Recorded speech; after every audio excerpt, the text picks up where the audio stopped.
في شهر الطواب هم انتخبوني انتخبوا بشير، وإن شاء الله نكون من جديد انتخابات وينتخبوني إن شاء الله.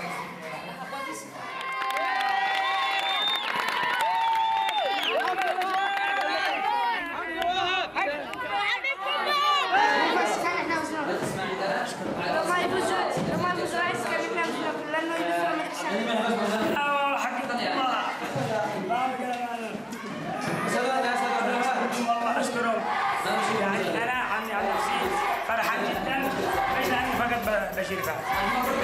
روح الرياضي هذه حبها قبل بعض. يعني الناس بشير أصبحوا عبدال كأنني في السفر.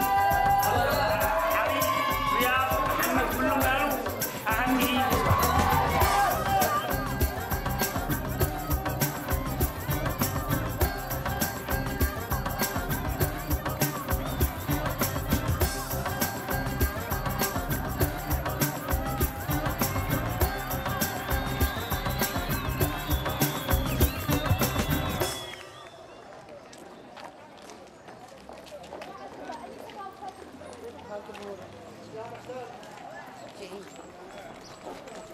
نقول جميعا نرحب بكم اليوم في هذه القاعة مشاركتنا تدشين الجلسة الأولى للبرلمان الثاني. جدا أول مرة ندخل مجلس النواب. ضغط. شو يعني ما فيش توتر أبدا، يعني إن شاء الله نشارك ونقدم أفضل ما لدينا، وهذا يوم عظيم إنه اليوم بتهتم بالديمقراطية لهذه الدرجة.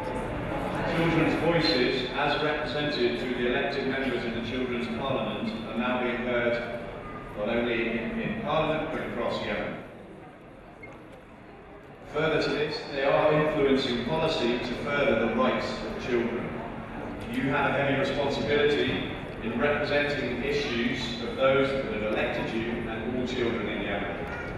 We are listening to what you have to say. شعر رائع جدا، قوة إن شاء الله، يعني نمثل اليمن بشكل جيد إن شاء الله. كل جينا لإخوة اليمن.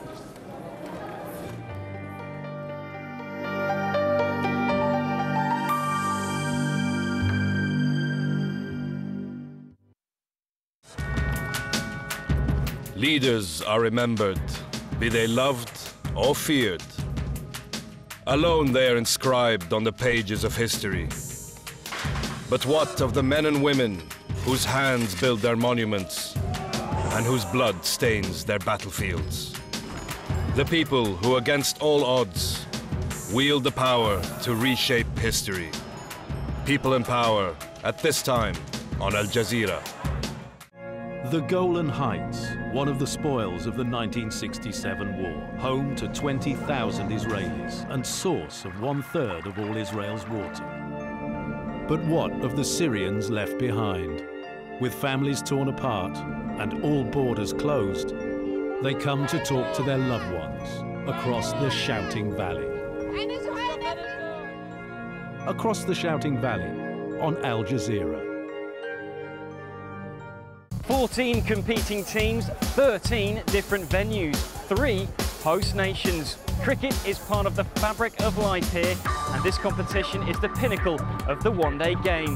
We'll be bringing you all the action and reaction from India, Sri Lanka and Bangladesh. The Cricket World Cup on AlJazeera. As geeks take on dictators, bloggers turn dissidents, and social networks root for social justice, governments are going cyber, spying on their citizens, erecting firewalls like iron curtains, and closing down websites. We ask, is cyber-generated change virtual or real? Empire at this time on AlJazeera. The relocation of the Ahmadiyya has magnified the issue of religious intolerance in Indonesia. Is this inevitable in a multicultural society? And is the government turning a blind eye? 101 East at this time on AlJazeera.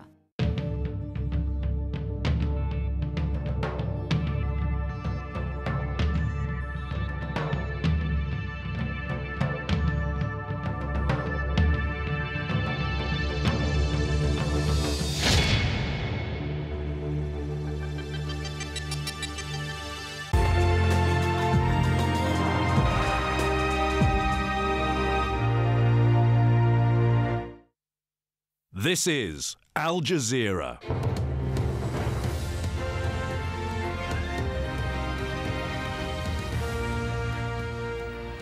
Welcome to the News Hour. I'm Darine Abu Gaida from Al Jazeera News Centers here in Doha and in Washington. These are the main stories. Ready to fight, the Libyans willing to take up arms against Muammar Gaddafi's stronghold.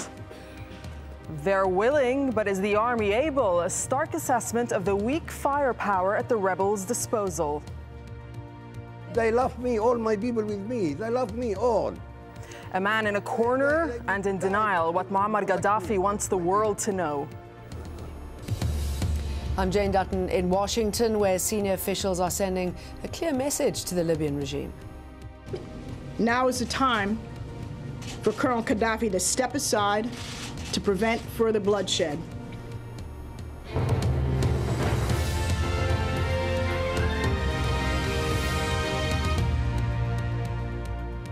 So the Libyan leader, Colonel Muammar Gaddafi, appears either blissfully unaware or unwilling to acknowledge the tens of thousands of people across the country who want him to step down. Libya's former interior minister and head of special forces, he's told Al Jazeera that his men have enough weaponry for a march to the capital, Tripoli. Well, the outside world is closing in as well. The U.S. has begun moving warships and aircraft carriers closer to Libya's shores. $30 billion worth of Libyan assets in the United States have been blocked. Europe is following suit as well. And in an unprecedented move, the Human Rights Council unanimously voted to condemn Libya, paving the way for the country's expulsion from the 47-member UN body. Well, Abdel Fattah Yunus, he used to be Libya's interior minister and head of the Libyan special forces. He renounced his posts last week, and he's now leading what appears to be a growing rebel army. Our correspondent Jackie Rowland caught up with them and has the latest. The ledger is thick and it's filling up with names. This recruitment office has been open only a matter of days, and already hundreds of men have signed on. The army for which they're enrolling doesn't exist yet, but that isn't deterring the volunteers. These young soldiers joined the uprising against Muammar Gaddafi on the first day. Now they've enlisted in the rebel force, and they say they're ready to march on Tripoli.